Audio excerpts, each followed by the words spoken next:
হিন্দু ধর্মে প্রতি বছর ফাল্গুন মাসের কৃষ্ণপক্ষের চতুর্দশী তিথিতে মহাশিবরাত্রি পালিত হয়।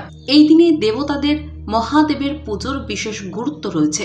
এই বছর মহাশিবরাত্রি 8ই মার্চ একটি খুব শুভ কাকতালীয়ভাবে পালিত হবে শিবরাত্রি।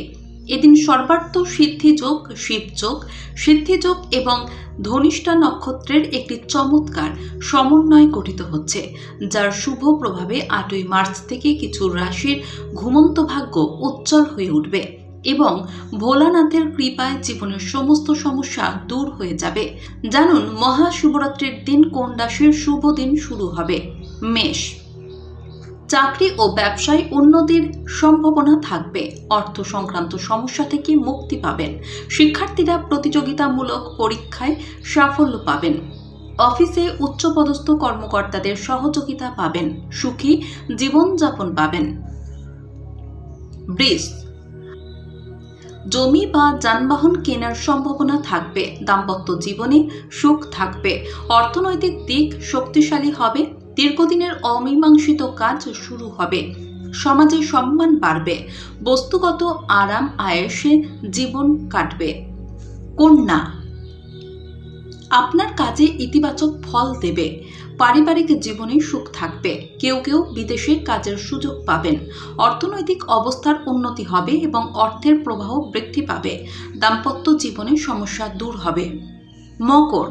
ব্যবসায় লাভ হবে। কাজের সূত্রে ভ্রমণের সম্ভাবনা থাকবে। প্রস্তাব ইতিবাচক প্রতিক্রিয়া পাবেন। পারিবারিক জীবন সুখের হবে। চাকরিজীবীরা অফিসে পদোন্নতি বা মূল্যায়ন পেতে পারেন। আপনি আপনার স্ত্রীর কাছ থেকে সমর্থন পাবেন। মানসিক চাপ কমবে। শিবরাত্রির দিনক্ষণ। সাধারণত ফেব্রুয়ারি বা মার্চ মাসে শিবরাত্রি তিথি পড়ে থাকে। এই বছর 8ই মার্চ শুক্রবার পড়েছে মহাশিবরাত্রি তিথি।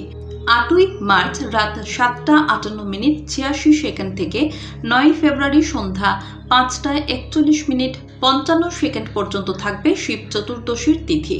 দেবাদিদেব মহাদেবের আরাধনা করার সর্বশ্রেষ্ঠ দিন মহাশিবরাত্রি। এদিন ভক্তি মনে পুজো করলে বাবা ভোলানাথের ভক্তদের মনোবাঞ্ছা পূরণ হয়।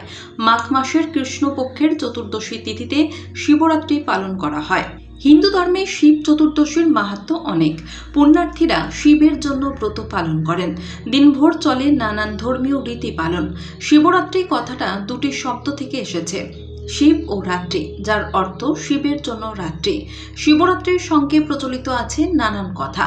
পুরাণ মতে দেবী পার্বতীর সঙ্গে এদিন দেবাদিদেব মহাদেবের মিলন হয়। আবার শোনা যায় এদিন থেকেই বিশ্ব ব্রহ্মাণ্ড সৃষ্টি হয়েছিল।